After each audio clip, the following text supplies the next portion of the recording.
I was shivering from the cold, but still took off my clothes and stepped straight into the icy lake. The moment my body went under, the freezing water cut straight into my bones. I trembled all over and had to scramble back to shore. Holy shit! Then I came up with a new plan. I pushed a dead log over as a float and slowly swam toward the middle of the lake. When I was in position, I took a deep breath and dove down. There was a crashed plane under the water. I was the only survivor of the crash. I was trapped in the wilderness, and my only chance to live was to get into the cabin and find the captain's satellite phone. But the phone was gone. My lungs were about to burst, so I grabbed 2 backpacks and kicked with all my strength to get back to the surface.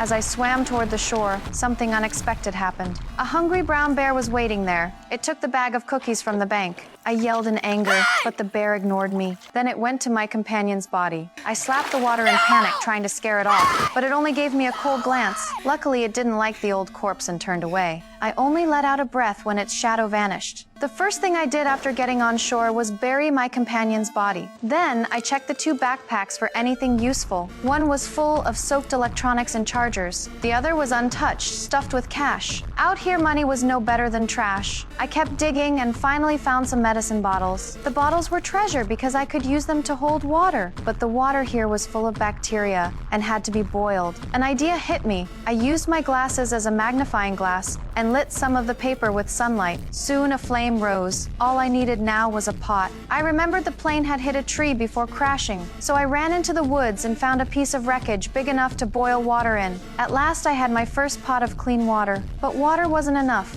I had to find food. I bent an earring into a hook, but with 0 experience, I couldn't catch a single fish. I turned to the forest for something to eat. I was lucky to find wild fruit and ate it right away. That night, I started vomiting hard. The fruit was poisonous. Then I realized the brown bear must know what's edible. The next day, I began studying its droppings and compared them with different fruits. I finally found one kind that was safe to eat, but the weather turned. Heavy rain poured down before I could gather much. I caught rainwater in the bottle and hid under the log. With water and food, my will to live flared up. I slung on my backpack and stepped into the forest, ready to find a way out. But after a while, I saw a footprint on the ground. I thought there was another survivor. I lifted my foot and saw the tread matched exactly. I had been walking in circles. How was I going to get out of here?